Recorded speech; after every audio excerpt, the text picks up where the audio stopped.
ନବେ ଦଶକର ସବୁଠାରୁ ଲୋକପ୍ରିୟ ଟିଭି ଶୋ ରାମାୟଣ ଆଜି ବି ଲୋକଙ୍କ ମନରେ ସେହିପରି ରହିଛି।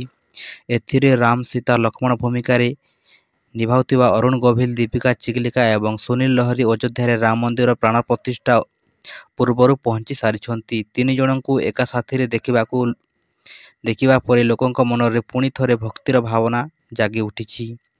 ସେମାନେ ଜାନୁଆରୀ 17 ତାରିଖରେ ଅଯୋଧ୍ୟାରେ ପହଞ୍ଚି ସାରିବା ବେଳେ ସେମାନଙ୍କର ଫଟୋ ଓ ଭିଡ଼ିଓ ସୋସିଆଲ ମିଡ଼ିଆରେ ଭାଇରାଲ ହେବାରେ ଚାଲିଛି। ବହୁତ ପ୍ରତୀକ୍ଷିତ ରାମ ମନ୍ଦିରର ଉଦ୍ଘାଟନୀ ସମାରୋହରେ ପ୍ରଧାନମନ୍ତ୍ରୀ ନରେନ୍ଦ୍ର ମୋଦି ଏବଂ ମୁଖ୍ୟମନ୍ତ୍ରୀ ସମେତ ବହୁ ଲୋକପ୍ରିୟ ବ୍ୟକ୍ତି ନିମନ୍ତ୍ରଣ କରାଯାଇଛି।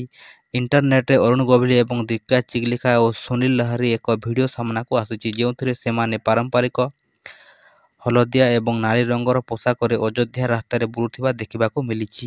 ଦୀପିକାକୁ ଏକ ସୁନ୍ଦର ଲାଲ ରଙ୍ଗର ଶାଢ଼ୀ ପିନ୍ଧିବାକୁ ଦେଖିବାକୁ ମିଳିଛି ବେଳେ ଅରୁଣ ଲହରୀ ଏବଂ ସୁନୀଲଙ୍କୁ ପାରମ୍ପରିକ ହଳଦିଆ କୁର୍ତ୍ତାରେ ଦେଖିବାକୁ ମିଳିଛି।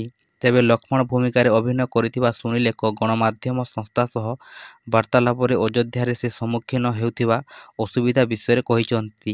ସେ ଏପର୍ଯ୍ୟନ୍ତ ହୋଟେଲ ରୁମ୍ ପାଇ ନାହାନ୍ତି ବୋଲି କହିଛନ୍ତି। ସୁନୀଲ କହିଛନ୍ତି, ଅଯୋଧ୍ୟାକୁ ଦେଖିଲେ ଏହା ଏକ ବିଶ୍ୱାସ କରିବା କଷ୍ଟକର ଯେ ଏହି ସହର ଯେଉଁଠାରେ ଆମେ 2 ବର୍ଷ ପୂର୍ବେ ସୁଟିଂ ପାଇଁ ଆସିଥିଲୁ ବହୁ ପରିବର୍ତ୍ତନ ହୋଇଛି। ବିଶେଷ କରି ଏଠାରେ ପବନରେ ଆପଣ ଶକ୍ତି ଅନୁଭବ କରିପାରିବେ। ରାସ୍ତା କିମ୍ବା ରାସ୍ତା କଡ଼ରେ ଥିବା ଦୋକାନ ଏବଂ ଘରଗୁଡ଼ିକରେ ଭକ୍ତି ଦୃଶ୍ୟମାନ ହେଉଛି। ସହରଟି ବହୁତ ପରିଷ୍କାର ହୋଇଯାଉଛି।